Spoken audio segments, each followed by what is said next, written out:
देश के सीमावर्ती राज्यों में होने वाले मॉक ड्रिल की। ऑपरेशन सिंदूर के बाद इसी को देखते हुए पाकिस्तानी सीमा से लगे भारतीय राज्यों में एक बार फिर मॉक ड्रिल की जाएगी। इसके लिए तमाम तैयारियां कर ली गई हैं। इस रिपोर्ट में देखिए कि मॉक ड्रिल क्या होता है और उस दौरान क्या क्या करना चाहिए।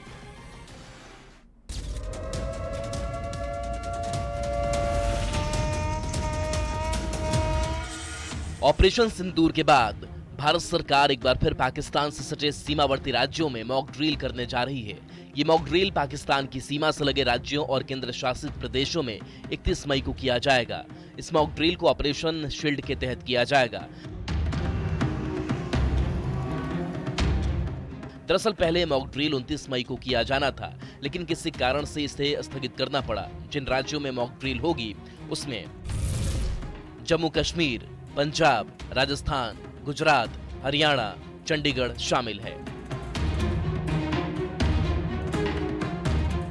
मॉक ड्रिल को लेकर तैयारी पूरी कर ली गई है। ऐसे मॉक ड्रिल सीमा की सुरक्षा, आम लोगों की सुरक्षा को ध्यान में रखकर किया जाता है। भविष्य में होने वाले हमले को लेकर नागरिक सतर्क रहें।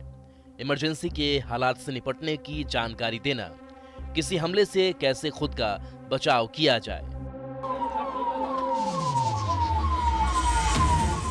भारत और पाकिस्तान के बीच करीब 3300 किलोमीटर लंबा बॉर्डर है। जम्मू कश्मीर, पंजाब, राजस्थान और गुजरात की सीमा पाकिस्तान से लगती है। इससे पहले कुछ राज्यों में मॉक ड्रिल का आयोजन किया गया था। उसके बाद भारतीय सेना ने पाकिस्तान के आतंकी ठिकानों पर हमला किया था। ब्लैकआउट भी होगा। ऐसी स्थिति में जनता को क्या करना चाहिए ये भी जान लीजिए। किसी भी बिल्डिंग में रोशनी नहीं होनी चाहिए। ब्लैकआउट के दौरान सभी लोग घर में ही रहें। पैनिक बिल्कुल ना करें। देश के कुछ राज्यों में पहली बार मॉक ड्रिल 7 मई को किया गया था। उसी रात भारतीय सेना ने पाक अधिकृत कश्मीर में आतंकवादियों के 9 ठिकानों को निशाना बनाते हुए बड़ा ऑपरेशन किया था। हालांकि ऑपरेशन सिंदूर के बाद सीज फायर जरूर हुआ है, लेकिन पीएम मोदी ने साफ कर दिया है कि अगर पाकिस्तान की तरफ से कोई भी गलत हरकत होती है तो आगे आतंकी और पाकिस्तानी सरकार को एक समझा जाएगा। हालांकि पाकिस्तान के इतिहास को देखते हुए उससे किसी भी तरह की उम्मीद रखना ठीक नहीं है। यही वजह है कि भारत सरकार सीमावर्ती इलाकों में सुरक्षा के मद्देनजर मॉक ड्रिल कर रही है। Bureau report, news 18।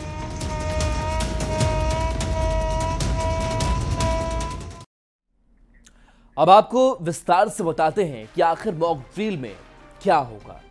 तो देखिए, युद्ध के हालात में खुद को बचाने की ट्रेनिंग लोगों को इस मॉक ड्रिल के दौरान मिलेगी। तो मॉक ड्रिल क्या होता है, कैसे कैसे होता है, इसे समझना जरूरी है। इसके साथ साथ इमरजेंसी हालात से निपटने की ट्रेनिंग भी लोगों को इससे दी जाती है और मॉक ड्रिल में इसकी भी जानकारी लोगों तक पहुंच जाती है। हमले के वक्त कैसे छिपना है, इसकी ट्रेनिंग भी मिलती है। लोग समझ पाएंगे कि कैसे हमले की चेतावनी वाले सायरन बजाए जाएंगे। इसे भी मॉक ड्रिल में दिखाया जाता है। हमले के वक्त जगह खाली करने की ट्रेनिंग इस मॉक ड्रिल के जरिए दी जाएगी। मॉक ड्रिल के दौरान और क्या कुछ होगा उसे भी सिलसिलेवार ढंग से समझते हैं। तो मॉक ड्रिल के दौरान ब्लैकआउट भी किया जाता है और हमले के वक्त नागरिकों की सुरक्षा जो है वो भी सुनिश्चित की जाती है। इसके साथ साथ दुश्मनों को जगह की जानकारी ना मिल सके, इसको लेकर के ये ब्लैकआउट किया जाता है। हवाई हमले की चेतावनी देने वाले सायरन की भी टेस्टिंग इस मॉक ड्रिल के जरिए की जाती है। इसके साथ साथ देखिए, सायरन बजने पर लोग पैनिक ना हो ये भी जरूरी है। तो मॉक ड्रिल में कौन कौन से शामिल होते हैं, तो एनडीआरएफ की टीम होती है, एसडीआरएफ होती है, इसके साथ साथ दमकल विभाग, सिविल डिफेंस, स्थानीय पुलिस की भी मौजूदगी इस मॉक ड्रिल में होती है। इसके साथ साथ स्वास्थ्य विभाग की मौजूदगी होती है। शिक्षा विभाग भी इस मॉक ड्रिल का हिस्सा होता है। एनसीसी, एनएसएस, नेहरू युवा केंद्र संगठन, भारत स्काउट्स एंड गाइड्स, ये वो तमाम संगठन और विभाग हैं जिनके जरिए लोगों को आतंकी हमले से निपटने की ट्रेनिंग मॉक ड्रिल के जरिए दी जाएगी। तो ये मॉक ड्रिल का पूरा प्रोसेस हमने समझा कि किस तरीके से पूरी प्रक्रिया होती है, कौन कौन से जो संगठन है वो इसके हिस्सेदार होते हैं और ये ब्रिज कई मायनों में बेहद खास है। नई तकनीक से बन रहे इस ब्रिज को बन जाने के बाद न सिर्फ बिहार के विकास को गति मिलेगी, बल्कि गंगा नदी के दियारा में हर साल बाढ़ से प्रभावित होने वाले लोगों के लिए किसी वरदान से कम नहीं है।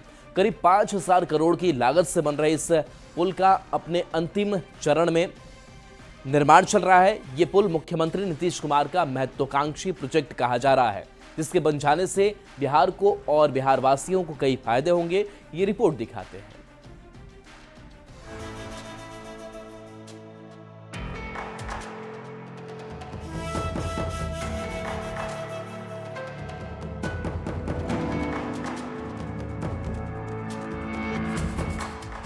ये तस्वीर है बदलते बिहार की। ये तस्वीर है बिहार के विकास की, जो तेज रफ्तार से दौड़ रही है। बिहार के विकास की इसी रफ्तार को बढ़ाने के लिए और उत्तर बिहार से दक्षिण बिहार के बीच कनेक्टिविटी को और सुगम और तेज करने के लिए राजधानी पटना से वैशाली के बीच गंगा नदी पर बिहार का पहला 6 लेन पुल का निर्माण किया जा रहा है। पुल निर्माण का काम करीब करीब अंतिम चरण में पहुंच चुका है। कच्ची दरगाह से बिदुपुर का ये 6 लेन सड़क बन रहा है और बिहार में इस समय तो पहला सड़क है जो 6 लेन बन रहा है। और इसकी तस्वीर इस वक्त देखिए और मंत्री ने दावा किया है कि 30 सितंबर के आसपास इस ब्रिज का काम पूरा हो जाएगा और फिर आम लोगों के लिए ये खोल दिया जाएगा। और राघोपुर और बिदुपुर 30 सितंबर को जनता के लिए खोल दिया जाएगा। इस पुल के बन जाने से हर दिन उत्तर बिहार से दक्षिण बिहार आने वाले हजारों लोगों को फायदा होगा। ये पुल बिहार के विकास के लिए एक नया रास्ता खोलेगा। ये पुल उत्तर बिहार को दक्षिण बिहार से जोड़ेगा। पुल का निर्माण पटना के कच्ची दरगाह से वैशाली के बिदुपुर को जोड़ेगा। मुख्य पुल की लंबाई 9.76 किलोमीटर होगा, जबकि अप्रोच पुल मिलाकर के कुल लंबाई 19.76 किलोमीटर होगी। इस पुल में कुल 67 पाए लगाए गए हैं। पुल में 2 पायों के बीच की दूरी 160 मीटर होगी। पुल को 4,988 करोड़ रुपए की लागत से बनाया जा रहा है। नई तकनीक से बन रहा ये पुल कई मायनों में बेहद खास है। ये पुल न सिर्फ बिहार के विकास को गति देगा, बल्कि इस पुल के बन जाने से बाढ़ ग्रसित दियारा के लोगों को राहत मिलेगी। उत्तर और दक्षिण बिहार के बीच आवागमन आसान होगी। और जो ये राघोपुर का जो एरिया है, इसके उद्घाटन 15 जून के आसपास हम लोग कर देंगे। जुलाई में भी हम लोग जो बिदुपुर से चकलसाही है उस पोर्शन का भी हम लोग 20 किलोमीटर का भी स्ट्रेच है करीब, उसके स्ट्रेच को भी हम लोग उसका उद्घाटन हो जाएगा। जो बीच का पोर्शन जो पाया नंबर जिसका अभी हम लोग कैंप ऑफिस में भी दिखा रहे थे रिव्यू, तो पाया नंबर 61 से 62 का जो बीच और 63 है, ये 3 पाया में जो स्पेशल IWA का ड्रोजर मशीन हम लोग मंगाया है उसको भी हम लोग देखने गए थे। इतना ही नहीं, व्यापार के लिहाज से भी देखें तो ये पुल काफी अहम है। इस पुल को इस तरह से डिजाइन किया गया है, जब बारिश के दिनों में गंगा नदी का जलस्तर बढ़ेगा तब भी नदी से गुजरने वाले जहाज को दिक्कत नहीं होगी। जानकारी के मुताबिक बाढ़ के दौरान के अधिकतम जलस्तर से भी ऊंचा होगा पुल। नदी के अधिकतम जलस्तर से 12 से इस पुल का निर्माण अपने अंतिम चरण में है। उम्मीद जताई जा रही है कि सितंबर तक इस पुल को राघोपुर तक आवागमन के लिए खोल दिया जाएगा। तो सर, ये कच्ची दरगाह से जो ब्रिज का निर्माण शुरू हुआ, ये कहाँ तक? बिदुपुर तक जाएगा और उसके पहले चकलासाही तक तो हम लोग फर्स्ट स्टेज ले रहे हैं। राघोपुर का एक बड़ा पोर्शन जुड़ा है और पूरा स्ट्रेच में 6 लेन ब्रिज है। अपने आप में ADB प्रोजेक्ट के तहत का ये ब्रिज है और बहुत महत्वाकांक्षी योजना रही है, जिसको लंबे समय से हम लोग इसकी मॉनिटरिंग चल रही थी विभाग के द्वारा। अब ये समय आ गया कि अब ये ब्रिज अपने कंप्लीशन के फेज में है।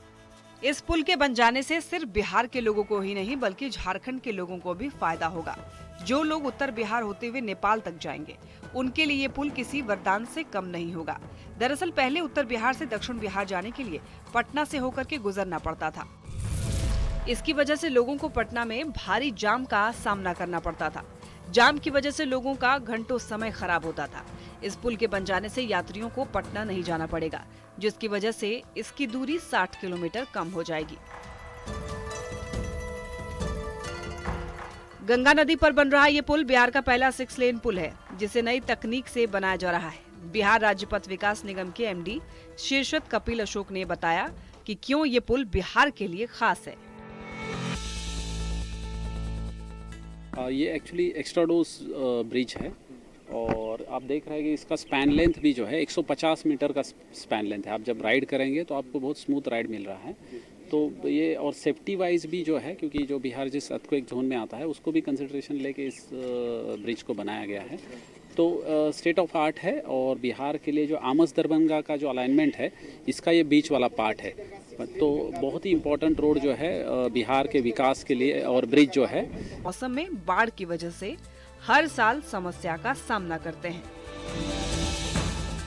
एक समय था जब कच्ची दरगाह से राघोपुर जाने के लिए नाव सहारा था, इसके अलावा लोग स्टीमर के सहारे जाते थे। और आज परिस्थितियाँ पूरी तरीके से बदल गई। इस वक्त हम आपको राघोपुर के नज़दीक की तस्वीर दिखा रहे हैं, जहाँ पे गंगा नदी पे ब्रिज बन रहा है और बहुत जल्द इसके तैयार होने की भी उम्मीद है। इसके पहले हम आपको तस्वीर दिखा रहे हैं कि जब इस इलाके में राघोपुर में बरसात के समय में लोगों को काफ़ी समस्या का सामना करना पड़ता था। सालों साल से लोगों की मांग थी कि भाई एक ब्रिज का निर्माण हो। आखिरकार नीतीश सरकार ने इस ब्रिज का निर्माण करा। राघोपुर जैसे दियारा इलाके बारिश में गंगा का जलस्तर बढ़ने से टापू बन जाते थे, जिसकी वजह से लोग वहीं फंस जाते थे। दियारा के लोगों के लिए बारिश का महीना किसी श्राप से कम नहीं था, लेकिन इस पुल के बन जाने से उन्हें इस गंभीर समस्या से निजात मिल जाएगी। पहले तो बहुत समस्या था, अभी तो बहुत ही पुल बन जाने के बाद तो बहुत अच्छे सुविधा मिलेगा हम लोग का। पहले कैसे जाते थे? पहले तो नाव से जाते थे, पैदल जाते थे। नीतीश सरकार बिहार के विकास के लिए लगातार काम कर रही है। खासकर बिहार में कनेक्टिविटी को और मजबूत करने के लिए गांव-गांव तक सड़कों का जाल बिछाया गया है। नदियों पर पुल बनाया जा रहा है, जिससे बिहार के विकास के रास्ते खुल रहे हैं, क्योंकि कनेक्टिविटी किसी भी राज्य के विकास में अहम भूमिका निभाती है। ऐसे में उम्मीद है कि इस पुल के बन जाने से बिहार के विकास की रफ्तार और तेज हो जाएगी।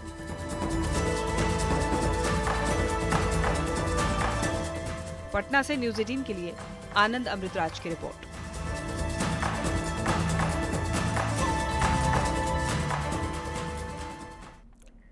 अब चलते हैं दूसरी खबर की ओर। गोपालगंज में 1974 में गंडक नदी पर डुमरिया पुल का निर्माण कराया गया था, लेकिन इस पुल की मरम्मत नहीं कराई गई। वहीं जब स्थानीय लोगों ने नए पुल की मांग की तो 2008 में नए पुल का निर्माण तो शुरू हुआ, लेकिन इतने सालों के बाद भी इस पुल का निर्माण अधूरा है। पुराने पुल की जर्जर हालत और नए पुल के निर्माण की कहानी सुनेंगे तो आप भी कहेंगे कि बिहार में पुलों की हालत इतनी खराब क्यों होती है। ये रिपोर्ट देखिए।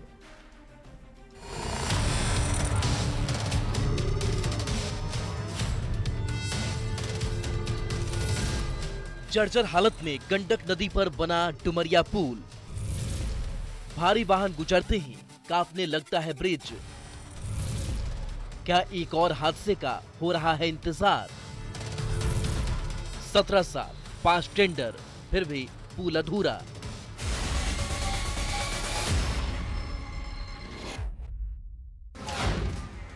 बिहार में पुल बनने और गिरने की कहानी आपने कई बार सुनी होगी।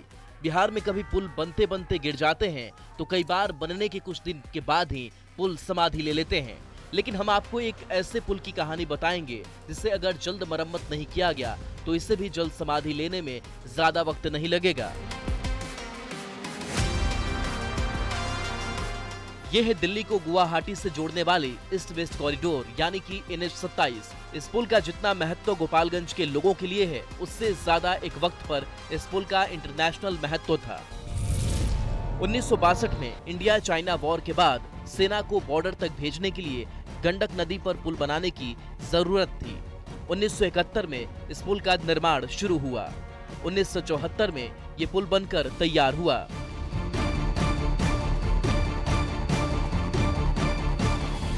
डुमरिया ब्रिज बिहार का पहला पुल था जिसे बनाया गया तो यहाँ के लोगों के लिए जीवन दान साबित हुआ।